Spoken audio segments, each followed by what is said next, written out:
പല്ലുവേദനക്ക് ഓതേണ്ട ആയത്ത് ഏതാന്ന് വെച്ചാൽ, പല്ലുവേദനക്ക് അങ്ങനെ ഒരു ആയത്ത് ഖുർആനിലുണ്ടോ? നമ്മൾ ഇതുവരെ കേട്ടില്ലല്ലോ, മദ്രസ ഒന്നും പഠിച്ചിട്ടില്ലല്ലോ. നിങ്ങൾ എന്തെന്നാണ് ഈ പറയുന്നത്?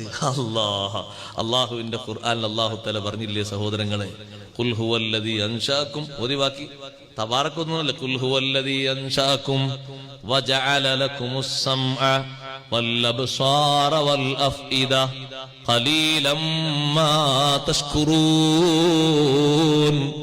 പല്ലുവേദനയുള്ളയിടത്ത് വിരല് വെച്ച് 7 പ്രാവശ്യം ഈ ആയത്ത് ഓതിയാല് പല്ലുവേദനക്ക് ശമനമുണ്ടാകുമെന്ന് പഠിപ്പിച്ചത് സയ്യിദുനാ മുഹമ്മദുർ റസൂലുള്ളാഹി സ്വല്ലല്ലാഹു അലൈഹി വസല്ലം തങ്ങളാ പഠിപ്പിച്ചത്. ഇമാം ജലാലുദ്ദീൻ സുയൂത്തി റഹ്മത്തുള്ളാഹി അലൈഹി രേഖപ്പെടുത്തിയത് കാണാം. ഇമാം ഖുർത്തുബി റഹ്മത്തുള്ളാഹി അലൈഹി രേഖപ്പെടുത്തിയത് കാണാം.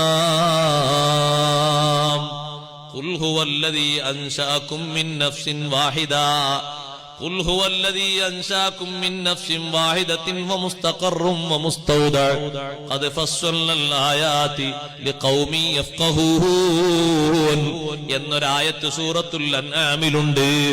അതും ഇതേ രൂപത്തിൽ 7 പ്രാവശ്യം വേദനയുള്ള പല്ലിന്റെ മേല് വെച്ച് ഓതേണ്ടതാണ്. നമ്മൾ പഠിക്കാത്തതുകൊണ്ട് പലരും പറയും, ഉസ്താദേ വേദന കൊണ്ട് പറിക്കാനുള്ളതൊക്കെ പറഞ്ഞുപോയി, ഇപ്പൊ പഠിച്ചിട്ട് എന്താ കാര്യം? ഈ ബാക്കിയുള്ളവർക്ക് വേദന വരുമ്പോ ഓതി കൊടുക്കാൻ പഠിച്ചോളി.